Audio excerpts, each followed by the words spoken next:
Estamos iniciando mais um podcast Pessoas que Inspiram com Karina Rebelo. Que prazer ter você aqui conosco. Estou com um convidado maravilhoso, uma pessoa que eu conheci através de uma indicação de uma grande amiga pelo LinkedIn. Começamos a nos conectar, começamos a ver que tínhamos muitas coisas em comum e aprender muito com os outros. Confesso que eu aprendi mais com ele do que qualquer outra coisa e é uma pessoa fantástica. Carlos Hoyos, uma pessoa que está aí para ajudar as lideranças a desenvolver um grande mentor, e eu quero poder compartilhar com você que está nos escutando um pouco sobre esse conhecimento que o Carlos traz para nós. Ele tem um livro chamado O Poder da Autoliderança. Se você não leu, recomendo. Eu já li mais de uma vez, várias páginas marcadas, porque faz a gente pensar, faz refletir, faz muitas vezes botar o dedinho na moleira, voltar para trás e dizer, o que passou aí que eu deveria ter olhado diferente? Por que eu brigo com certas coisas? Será que eu não devo deixar o fluxo andar um pouquinho mais? Carlos, tu me trouxe muitas reflexões. Olá, tudo bem? Nossa, um prazer enorme estar aqui, estou honrado. Estamos aqui para conversar, estou aqui para aprender com você, falar com a audiência. Conta comigo, é uma enorme satisfação estar aqui. Não sei mais, estou aqui para vocês. Que maravilha, Carlos. Tu tem uma história que me encantou. Uma história que faz a gente pensar, entender o que é resiliência, como se constrói. E para mim, né, fazendo um pouco desse entendimento do que significou, me trouxe muito que resiliência é o que a gente busca todos os dias continuar. Não é algo que, eu sou uma pessoa resiliente. Não, a resiliência é algo que vem todos os dias com as dificuldades, tendo a coragem de levantar e seguir. Me fala um pouquinho dessa história, os momentos em que a resiliência para ti foi muito importante para avançar mediante todas as dificuldades que a vida foi te apresentando desde a infância e te colocando nesse caminho, um caminho que eu vejo que é muito do servir pessoas, de estar também transmitindo o teu conhecimento e não guardando ele só para ti. Fala um pouquinho para nós quem é o Carlos e o quanto tudo isso hoje talvez diz como Carlos encara a vida. Uau, gratidão, Karina. A definição de nós mesmos é sempre algo, assim, eu acho que a cada vez que me pergunta quem é o Carlos, eu acho que a cada momento eu mudo a definição. Eu acho que nesse momento, o que me conecta, né? Porque uma coisa é o autoconhecimento, autoconsciência da personalidade, dos nossos erros, dos nossos acertos, de como a gente é, o que a gente gosta, dos nossos princípios e valores. Para mim, no fundo, ainda que seja bastante profundo, são cascas. Para mim, eu acho que eu faço parte de uma consciência maior, eu acho que eu sou um pedacinho de consciência em evolução, nesse mundo físico. Sou Carlos Hoyos, sou coach executivo, sou business advisor, tenho 2 filhos, uma filha de 21 anos, Clara, o Ben de 7 anos, imparável, uma idade deliciosa, e eu adoro aprender todos os dias. Em relação à resiliência, em parte, eu me sinto bastante privilegiado porque eu tive a oportunidade de praticar isso sem saber como soletrava a resiliência. E eu não, assim, é difícil falar em retrospectiva, porque na época eu não sentia que eu tinha uma escolha para fazer. Eu não sentia, eu não tinha uma tática, algo que eu precisava fazer. Não, eu preciso fazer assim, porque isso vai ser o melhor para mim. Eu simplesmente aconteceu, e eu acredito que, em grande parte, foi o apoio da família, o apoio dos amigos, da fé e da espiritualidade, que de uma forma ou de outra sempre andaram comigo, e claro, né, sei lá, bagagem genética, ancestralidade, tudo mais que se queira colocar aí nesse balaio, me permitiram praticar resiliência. E entendo que cada momento que a gente pratica, a gente fica um pouco melhor para frente, né? Nosso cérebro aprende. Sou uma especialista em cérebro, em felicidade, em tudo isso. Então, começou, vamos dizer assim, começou tudo quando eu tinha 14 anos, quando eu fui diagnosticado com um osteosarcoma, que é um câncer bastante virulento, acelerado, na tíbia direita, e deu para praticar bastante isso que a gente chama hoje de resiliência. Acabei fazendo um tratamento de quimioterapia, perdi o cabelo, altos e baixos, baixas defesas muitas vezes, infecção hospitalar, várias cirurgias, e depois de uns 13 a 14 anos, uma amputação, e hoje eu tenho uma perna mecânica. Então, assim, e é algo que não é algo que você apaga e fala, você não lembra nunca mais, mas não é um negócio que está presente para mim. Para mim, não ter uma perna, colocar uma prótese é como vestir uma meia. Faz parte do procedimento de tirar a roupa, tomar banho, colocar a roupa, pôr a perna e a vida continua. Só que, é claro, é um negócio que está permanente e sempre que você para, te dá um motor de pensamento e reflexão. Então, acho que isso é um pouquinho de como começou a minha história de resiliência.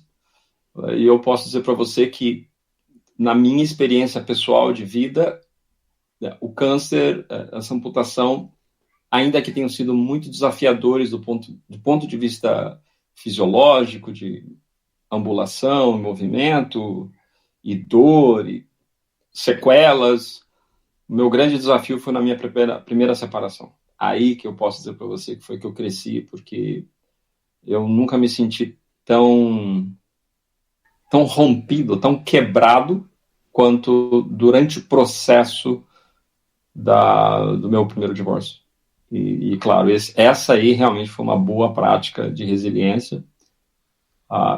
Não estava na carreira ainda que eu estou hoje, desenvolvendo líderes, executivos, empresas, mas essa aí para mim foi a grande prova, porque o que eu achava que eu sabia, eu não sabia. Então, assim, e para mim é uma grande amputação, né? A amputação emocional de um amor, de um lar, para mim é muito maior do que a amputação física. E foi a minha experiência, né? Eu não estou dizendo que isso é a verdade para outras pessoas, mas foi como eu experimentei.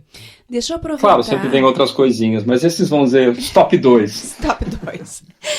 Eu vou aproveitar um gancho nessa tua fala. Quando eu estava lendo O Poder da Autoliderança, esse livro maravilhoso, assim, conta realmente essa história, né? E vai nos fazendo pensar junto com as nossas histórias.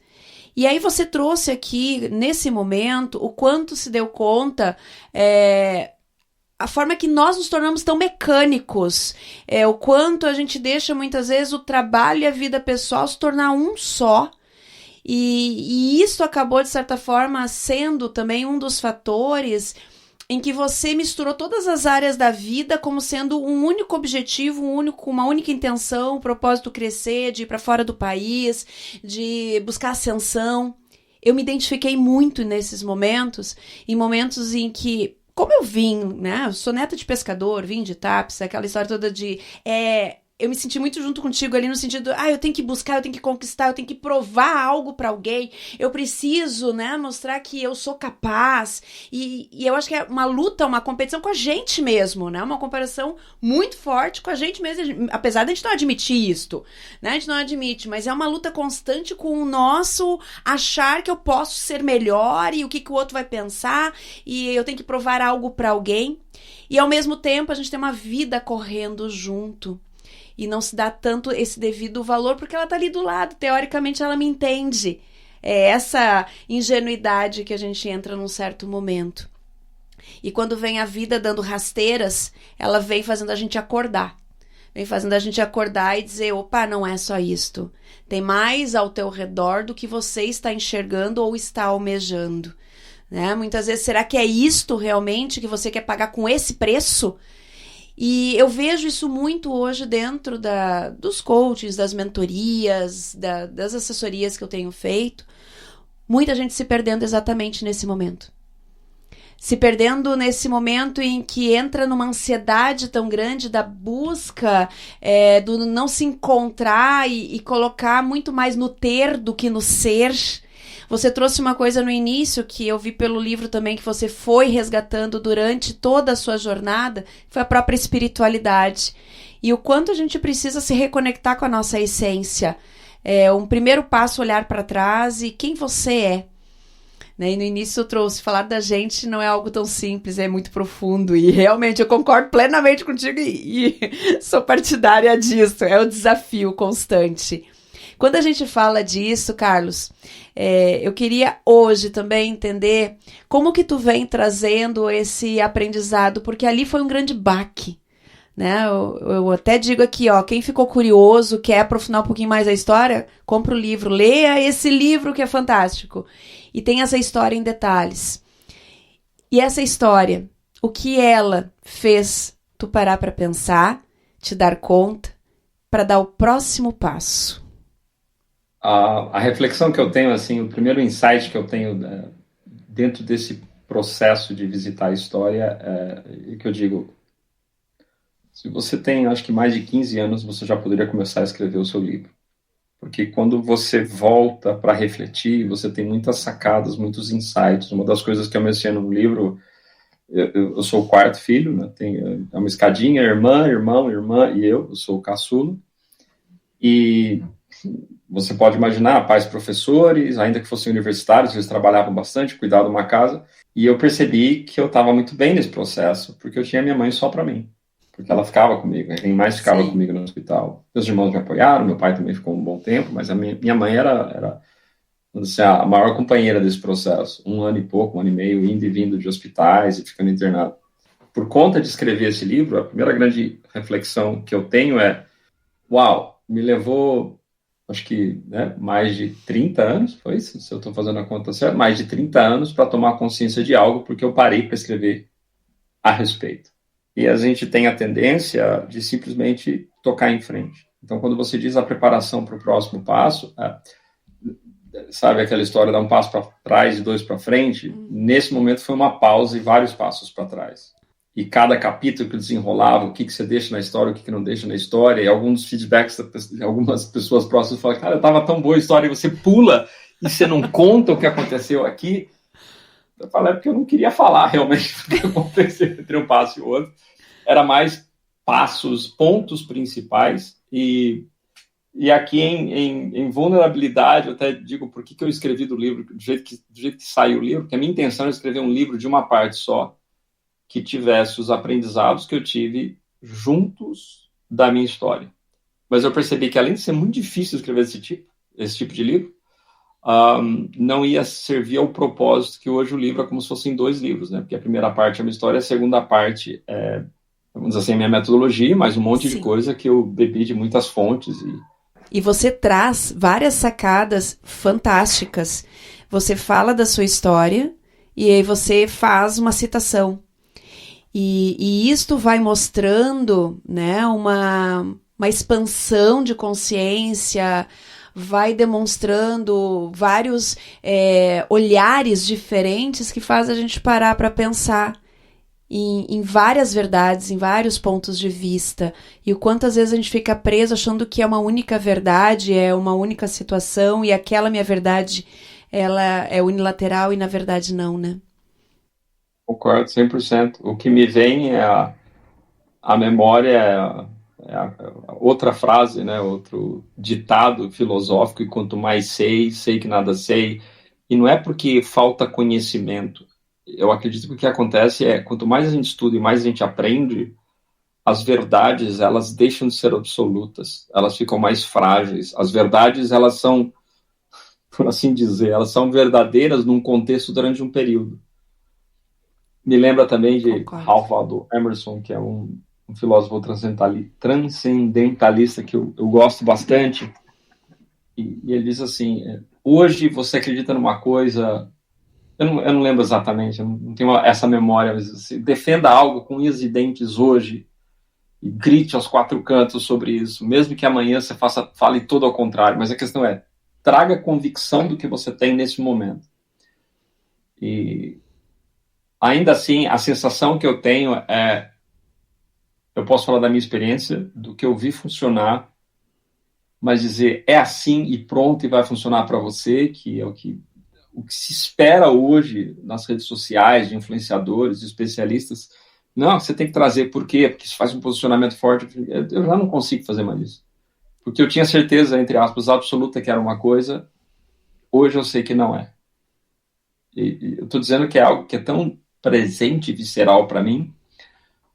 Eu faço parte hoje de 5 ecossistemas internacionais e são, assim, top notch, estão ali no topo. E um desses estão em encontros semanais. O cara é um cara extraordinário. E eu posso dizer para você que eu essencialmente joguei fora 80% ou 90% dos meus dogmas sobre liderança que eu venho acumulando nos últimos 25 anos.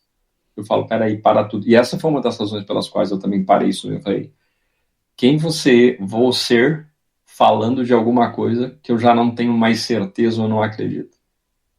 Então, assim, voltando a Emerson, quando eu voltei nessa semana, fiz a live de retomada, é porque agora eu tenho convicção do que eu estou falando e eu estou entendendo porque eu estou falando isso. Não é mais simplesmente repetindo. Então, isso é uma coisa que aconteceu assim nos últimos 4 meses. E eu estou nessa jornada, né, de ter experiência com liderança aqui, muitas geografias, muitos sites internacionais, fora do país, e liderando minha própria empresa, liderando grupos, mentorias, ajudando executivos, empresários, executivos do mundo inteiro, inclusive. Cara, eu vou te falar como é a minha experiência, vou te dar alguns insights aqui e ver o que você acha que vai funcionar melhor para você.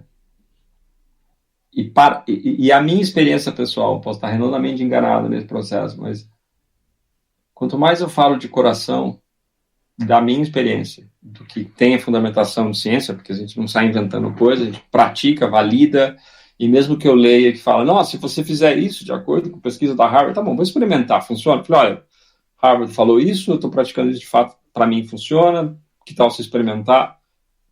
Quanto mais leve eu trabalho, falando da minha experiência, menos apegos que eu tenho a uma forma, melhores são os resultados. Ai, E é uma coisa assim, estou me desconstruindo.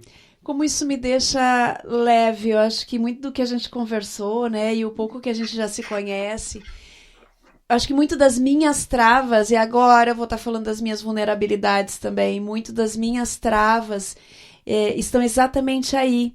Num mercado que te exige tanto a fórmula mágica, toda uma base do que vai dar certo, de questões que nem sempre vão dar certo para tudo. E tem sim que gerar essa reflexão, tem que... eu sou de trabalhar com emoção, um pouco que a gente já fez até um bate-papo, acho que já deu para conhecer um pouquinho que eu falo. De coração, eu gosto de trazer essa história, porque se não tem alma, não tem conteúdo. Eu sou mecânica, eu sou só mais uma multiplicando um conhecimento sobre liderança. E eu me identifiquei muito contigo em relação a isto. Voltando aqui ao livro e ao que eu tenho aqui, a gratidão de ter você na minha vida, eu já te falei isso outras vezes, no sentido de me dar coragem. Me dá coragem para continuar, coragem para buscar mais aquilo que a gente defende da autenticidade, lideranças mais autênticas, lideranças que trabalhem mais humano com o humano, entendendo que ele é o primeiro humano que precisa se encontrar. Porque como que eu vou trabalhar com outras pessoas se muitas vezes eu não acolho a minha própria história? Se eu não olho essa minha história, ressignifico ela e busco os aprendizados e entendo que eu não estou nessa vida de passagem, se eu posso ajudar outras pessoas a também encontrar as suas histórias, fazer sentido para transformar outras e a gente fortalecer uma comunidade, e aí vem um pouco do meu propósito, né, que é realmente trabalhar para uma sociedade mais feliz e virtuosa, que muitos dizem capaz, isso é difícil, capaz do gaúcho, né, meu amigo? Capaz a gente usa pra tudo aqui. Mas capaz que isso vai dar certo. E eu vou te dizer que eu acredito se eu conseguir 2, 3, 4, 2, 3, 4, fazendo a diferença. E pelo menos eu não vou estar indo contra aquilo que pra mim faz sentido, me torna viva. E te escutando assim, me enche o coração de uma energia tão boa, de poder saber que tem mais pessoas que pensam assim. Então, realmente, eu posso te dizer, tu é uma pessoa que inspira muito, Carlos. Inspire muitas pessoas, não para. Eu sou uma tocada aí, picada por essa tua energia maravilhosa. Gratidão. Acredito que nós estamos muito alinhados em propósitos. formas diferentes de comunicar, de vivenciar isso. Uma coisa que aconteceu, eu vou dizer com a gente, porque eu entendo que é recíproco, quando você vê a verdade no que está sendo falado, né, nessa questão de ser genuíno. Mais recentemente, eu tenho a oportunidade de estar em outros podcasts, né, porque primeiro eu era quem entrevistava, para mim, ainda é um pouco para mim meio que alienígena eu chegar num podcast de uma outra pessoa e eu ser o convidado, eu falo, mas quem sou eu para falar alguma coisa? Eu falei, bom, eu vou falar o que me perguntem e vamos lá. E a gente percebe nitidamente quando alguém, o host, né, o entrevistador, a pessoa que é o responsável pelo podcast, ela está simplesmente seguindo o script ou ela está, de fato, buscar se conectar na essência. E é interessante porque a gente vê o que as pessoas escrevem e postam e assim, eu falo, meu Deus do céu, não é nada disso. E eu acho que, assim, foi realmente quando eu percebi que toda essa... Eu não sei, a gente pode falar palavrão nesse podcast? Pode, aqui tá liberado. Aqui tá. Qualquer coisa a gente edita. Senão você vai editar e depois você vai marcar edit explícito, né? Mas assim, eu vou amenizar, então. A gente se recobre de tanto lixo, e eu vou dizer de novo da minha experiência e de algumas coisas que eu vejo, mas eu não sei o que é a experiência real de cada um, mas eu me recobri já de tanto lixo, de achar que eu preciso disso e preciso daquilo. E não é que eu não tinha resultado, claro que eu tinha resultado, senão não teria chegado onde eu cheguei. Mas a hora que eu vou me desfazendo disso e eu vou com intencionalidade, né? Exato. Com impecabilidade, com implacabilidade, com amor, com autenticidade, focando no resultado que é o melhor para outra pessoa, assim, me entregando de corpo e alma no processo. A pessoa percebe e fala, cara, esse cara é maluco, mas ele é diferente e acho que esse cara vai me ajudar. E assim, honestamente, eu não vejo que isso é um mérito meu. Eu acho que eu tenho sido conduzido e encontrado líderes, mentores e pessoas que têm me tocado. A sensação que eu tenho é que Deus está cuidando de mim. Deus está me colocando no caminho. Porque eu fico pensando, se eu olhar para tudo que eu já fiz de errado e ainda faço, eu falo, cara, não é possível. Só que eu começo a prestar atenção nos frutos, né? Olhar o que tem à minha volta, com todos os desafios que já foram. E aí sim, é algo que eu venho trabalhando com muita intencionalidade, é focar no que é bom. Focar na gratidão. E a razão, assim, de novo, não é um mérito meu, porque sozinho não faço nada. Agora, ter essa bênção de pessoas que estão me apoiando, me ajudando, mentores, masterminds, ecossistemas de pessoas incríveis, foca onde você tem controle, foca no resultado positivo, ressignifica o passado de uma forma positiva, não deu certo, o que eu posso aprender? Você recebeu um não, é um livramento, não era para ser. Tanto que hoje eu faço, dentro da minha igreja, toda vez que tem alguma coisa de maior relevância que me causa algum tipo de ansiedade no coração, eu faço uma doação para a igreja, a gente chama seeding, que é um plantio. Eu falo, olha, Deus é meu sócio, está aqui, se for para fazer uma coisa boa, vai ser, se for para acontecer uma coisa mal, me livra disso, mas que seja para o bem maior. Isso me traz uma leveza tão grande, que depois que eu comecei a fazer isso, a minha vida tem sido tão abundante, claro que não é, eu acredito que é só isso, mas eu me sinto extremamente abençoado, porque isso traz uma leveza. Então, por exemplo, se eu vou participar de um evento, eu vou estar fazendo uma palestra, quando eu faço isso, assim, que seja para abundância, bons relacionamentos positivos. Quando eu faço isso, tipo assim, pô, tá nas mãos de Deus. Tem motorista melhor desse negócio, então eu não preciso me preocupar. Eu vou e eu me entrego.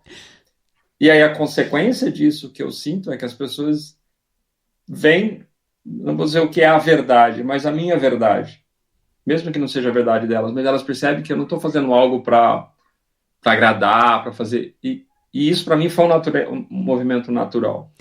E não faz muito tempo que isso aconteceu. E como é difícil as pessoas no mundo em que a gente vive o mundo do cancelamento, do rótulo, da comparação, das polaridades, no mundo em que a gente está buscando se encontrar, inclusive, gerações tão diferentes, cada uma com seus pensamentos.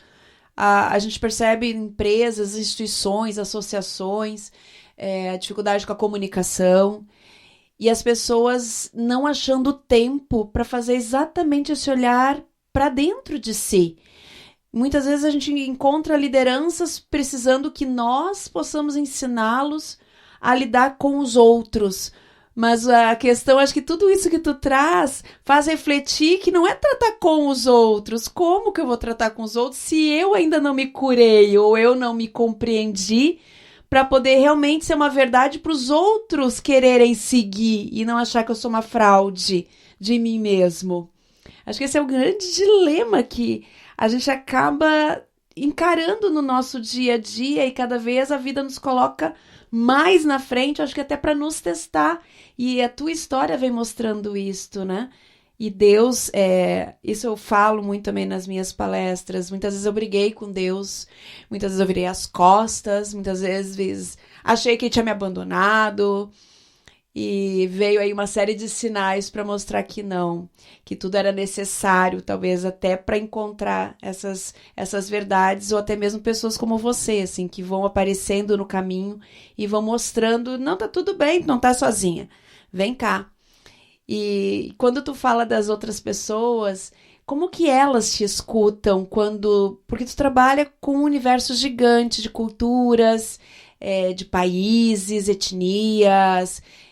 Como que tu vê isso a nível global? Como que tu percebe e como que tu acredita que isso também está auxiliando? Me traz essa tua visão ampla, porque eu sou regional, né, Carlos? Eu sou pequenininha aqui.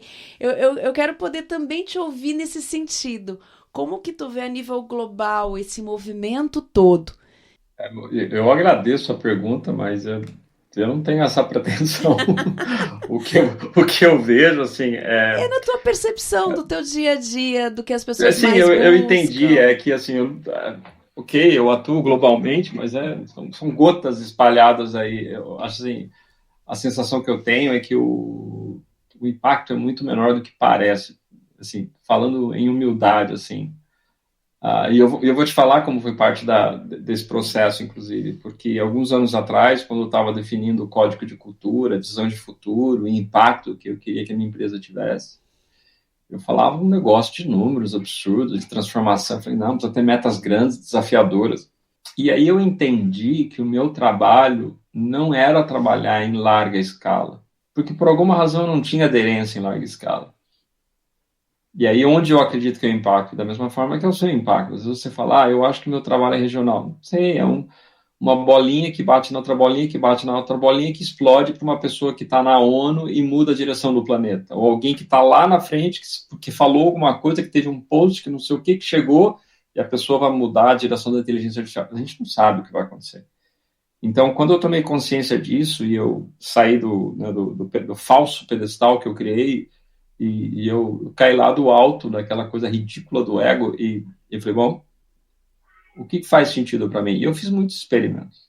E hoje, eu identifiquei que, por alguma razão, até pela experiência internacional, por mundo corporativo, para mim é bastante tranquilo trabalhar com altos executivos, inclusive C-level, vice-presidente, diretores, e com donos de empresa.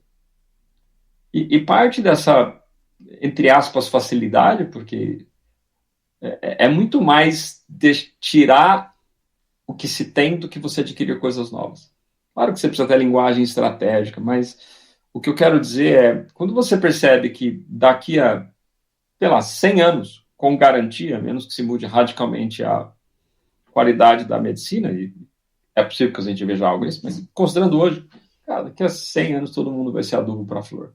E as pessoas falam, mas, puxa, qual é o legado que você quer dar? Eu já tive esse legado, assim, a minha intenção é deixar um mundo melhor do que eu encontrei para os meus filhos e netos e futuras gerações, mas não uma transformação incrível. Assim, é o que você falou, 2 pessoas, se eu conseguir impactar positivo, tá bom. Talvez tenha sido mais do que muita gente que só estava olhando para si. E, assim, está relacionado com a primeira pergunta, né? Quem somos nós? Esse mundo físico, essa terra, isso aqui é muito passageiro. Às vezes as pessoas, como já me fizeram essa entrevista, em entrevistas mais de uma vez, como você gostaria que as pessoas lembrassem de você? Eu falei, cara, eu não quero que as pessoas percam tempo lembrando de mim. Se elas lembrarem de mim, vai ser uma pessoa melhor, vai cuidar da sua vida, seja alguém que vale a pena. Cara, se eu morrer, faz uma festa, cara, porque eu transcendi, passei de fase. Enquanto eu tô aqui, bom, tô vivo, bora trabalhar, bora fazer o que tem que fazer, bora ser feliz, bora ajudar as pessoas. E quando eu comecei a entender, e de novo, eu não tô criando regra para ninguém, é o que funciona para mim hoje, cara, não importa se o cara é bilionário, se o cara é milionário, assim, deixa eu ajudar esse ser humano que está com ansiedade, está com dificuldade para tomar uma decisão, está com as prioridades de cabeça para baixo. E eu acho que a forma como esse impacto acontece é quando eu vejo a pessoa está trabalhando, eu falei, tá bom, né? Quais são as prioridades na sua vida? Ah, não. E a pessoa normalmente fala assim, minha família, o meu marido, meus filhos, depois é meu trabalho, depois a igreja e a minha saúde. Aí eu falei, legal, se eu estiver em coma, o que você vai fazer? Você não vai fazer nada. Então, assim, tem que ser um pouco egoísta para você estar bem, para você ajudar as outras pessoas. Agora, você está falando que você ficar mais com a sua família, você quer prioridade da sua família? Quantas horas na semana você fica presente no presente com a sua família? Normalmente as pessoas têm, não, mas toda noite eu estou em casa. O que vocês fazem? A gente come assistindo alguma coisa e cada um no seu celular, não tá. Mas quando de fato você olha para o seu filho, para sua filha, para o seu esposo, para a esposa e fala... Quanto está presente de verdade, né? Olhando olho no olho e conectados com conversas que façam a gente se entender todos os dias um pouco, se aproximar. Sabe que você foi falando e eu me lembrei de uma história que uma vez uma grande amiga, uma japonesa, ela olhou para mim e disse o seguinte: Karina, eu não consigo entender uma fala do brasileiro que diz o seguinte, quando tem uma mãe e um filho e ela tá passando por dificuldades, a mãe diz assim, eu tiro da minha boca para dar pro meu filho não passar fome. Nós, no Japão, não vemos dessa forma, porque se eu tirar da minha boca e dar tudo para o meu filho, eu vou morrer e eu não vou conseguir estar aqui para dar a mão para ele e ele se erguer. A gente aprende a dividir, porque eu tenho que estar bem, ele tem que estar bem, dividindo energias para que juntos a gente possa sair desta. E eu achei fantástico aquela reflexão. É realmente entender o que eu estou fazendo aqui, mas é um pouquinho de egoísmo. Não é ruim. É a força e a energia que eu muitas vezes preciso buscar para, de fato, fazer a diferença naquilo que faz sentido, naquele momento. O Ben Israel, ele é um judeu brasileiro, né? Presidente da Herbalife Brasil e um dos mais bem-sucedidos, né? Que ajuda as pessoas a serem financeiramente livres, abundantes. Também tive o privilégio de entrevistar ele no podcast e ele tem uma frase no livro dele que é: vou te ensinar a ser rico. Não é vou te ensinar a ficar rico, ele vou te ensinar a ser rico. Ele diz o seguinte: você não dá carona a pé. Imagina um médico fumante ou com obesidade extrema tentando ajudar outra pessoa. Imagina um personal trainer que está acomodado. Imagina um coach que a vida está de cabeça para baixo. Não dá. Primeiro a gente precisa se colocar, a gente precisa se responsabilizar por nós mesmos. E aí, depois que a gente se responsabiliza por nós mesmos, a gente consegue ajudar as outras pessoas que ainda não conseguiram se responsabilizar por elas mesmas. E não é que a pessoa é irresponsável, porque ela não aprendeu a fazer isso. Uhum. E aí, eu falo para as pessoas, por exemplo, do jeito que você está trabalhando, o que você acha que vai acontecer com o seu casamento? Vai ficar ruim. Eu falei, deixa eu falar o que pode ser que aconteça. Aí eu falo do meu primeiro divórcio e do meu segundo divórcio. Falei isso que você quer para você. Então, é aí onde você tem passado, né, por situações extremas, te dá um exemplo de ajudar a pessoa, porque, assim, não é uma experiência que eu recomendo para ninguém, mas eu aprendi com cada uma dessas experiências. Então, assim, voltando ao ponto que você falou, do impacto, é buscar me conectar de verdade com a pessoa o mais rápido possível, para que a pessoa ela não precise achar que eu estou julgando, que ela está me testando. A hora que existe essa conexão real, né, e entra no flow relacional, as coisas andam. E o que eu entendo é que ainda que as pessoas falem de coisas diferentes, culturas diferentes, níveis hierárquicos diferentes, problemas diferentes, na essência, o ser humano, ele quer algumas coisas básicas. Ele quer se sentir reconhecido, ele quer se sentir aprovado, com pertencimento, digno, merecedor. Ele quer ter paz, quer ter harmonia, quer sentir que valeu a pena fazer diferença, quer cometer menos erros, quer acertar mais. Só que ele quer buscar fora. Quer ser feliz. Muitas vezes aí tá o erro, a gente quer buscar fora o que talvez tudo isso começa dentro. Certeza. Então, não terceirizar Por o que isso depende que... de nós, né? Ó, autoliderança. Poder da autoliderança. Exato. Por isso o poder da autoliderança. Então, não é um negócio que acaba. Dentro da minha metodologia, eu chamo a bússola de liderança de elite, você tem autoliderança, liderança e governança. Para quem não está no mundo da governança, é mais gestão, né? Mas, essencialmente, é conexão com as pessoas é o coração e o cérebro, razão, número. Mas para que essa conexão funcione, teu cérebro funcione bem nos números, nos processos, na qualidade, na gestão, você precisa estar bem com você mesmo. E aí você precisa se autoliderar, você precisa fazer autogestão, autogovernança. E eu tenho escrito muito sobre isso. O meu último artigo, que ainda não saiu na Forbes, está em revisão, eu vou adiantar aqui, eu falo justamente sobre a diferença de focar em sintomas e causas. Infelizmente, nós estamos presenciando um mundo em que as pessoas estão buscando mostrar sintomas. As pessoas, elas põem filtros, as pessoas querem aparecer fazendo coisas lindas e maravilhosas, elas têm medo e vergonha de mostrar a vulnerabilidade, e eu também sou culpado disso, porque às vezes eu falo, não, deixa eu me arrumar um pouquinho, eu estava falando com você, deixa eu escovar o dente, porque se estiver no vídeo aqui, vai aparecer um negócio, a gente fala brincando, mas ninguém quer ficar mal na fita, né? Agora, quando você leva isso para o extremo, o que os líderes incríveis fazem? E para mim, essa foi uma das grandes, como é que chama? Aquelas tapa com luva de pelica, né? Como é que eles falam? Sim. Exatamente, você leva uma pancada no estômago de uma forma muito sutil, que eu aprendi assim, que a liderança tem muito mais a ver com ser do que com o que você fala, do que com o que você comunica ou o que você faz. E é isso que inspira. E uma frase, a frase que para mim, que fica nesse processo é a liderança, e essa frase não é minha, né? A liderança é o que acontece quando ninguém está olhando. Eu fui... Perfeito. Nossa, para tudo, cara. Perfeito. Essa foi lá, assim... Ai, no âmago, como a gente diz. E realmente, né? Não é o que tu tem que mostrar para os outros, é aquilo que, em outras palavras, é autêntico, seu e verdadeiro. Você faz já de uma forma sem precisar fazer esforço. Porque tu te conhece, de novo, o processo de dentro para fora transcender. E é isso que a gente precisa hoje treinar. E é um treino todos os dias, porque a gente é testado todos os dias. É como eu digo, resiliência, nós somos testados todos os dias. Empatia, nós somos testados todo momento. O autocuidado, parecem tantos desafios para que a gente se desvie disto. E se não está claro, com intenção e fazendo sentido, a gente vai se perder. Vai se perder. E muitas vezes não vamos nem perceber quanto tempo nos perdemos. Então, é um processo, né, de estar sempre aberto ao novo, a uma escuta não talvez só do externo, mas uma escuta do interno. A gente aprender até com a nossa solidão, nossa solitude, de se ouvir. Muitas pessoas entram em pânico se elas têm que ficar sozinhas no silêncio. E talvez é ali que está a chave do autoconhecimento. Ai, meu amigo, eu gostaria de ficar conversando contigo mais uma hora aqui, a gente poder estar imergindo, aprofundando nesses assuntos.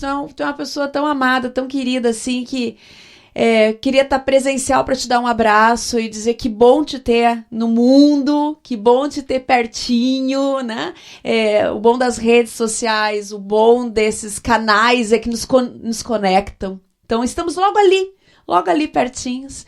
Então, eu te agradeço de coração, tá? De coração por ter arrumado um tempo pra gente estar aqui. Obrigado pelo livro. Recomendo para todo mundo o poder da liderança, da autoliderança, que começa de dentro para fora. É algo que eu acredito, né? E isso me deu muita coragem. Pouco que tu já me conhece, me deu muita coragem para sair um pouquinho da minha casca e avançar. E realmente já está trazendo bastante retorno positivo. Eu queria te agradecer demais mesmo. Gratidão, Karina, pela oportunidade. Também gostaria de estar presencialmente aí. Abraço virtual. Quem sabe, né? Não vai demorar tanto para a gente se encontrar. É realmente um privilégio estar aqui. É uma honra estar aqui. Uma pessoa que eu admiro muito. Então, sabe que é recíproco. A gente está junto nessa jornada, estamos aprendendo junto, e que esse bate-papo possa impactar pessoas de forma verdadeira e positiva, que mais que tudo, que as pessoas reflitam, né? E eu sou muito grato a você e toda a audiência. Muito obrigada. Obrigada a quem está nos ouvindo. Foi mais um podcast Pessoas que Inspiram. Fez sentido para você? Então, encaminha para mais alguém que também possa fazer sentido, possa transformar a vida dela, fazer essa pessoa realmente encontrar qual é a sua essência nessa caminhada, nessa jornada. Muito obrigado, fique com Deus e até o nosso próximo podcast.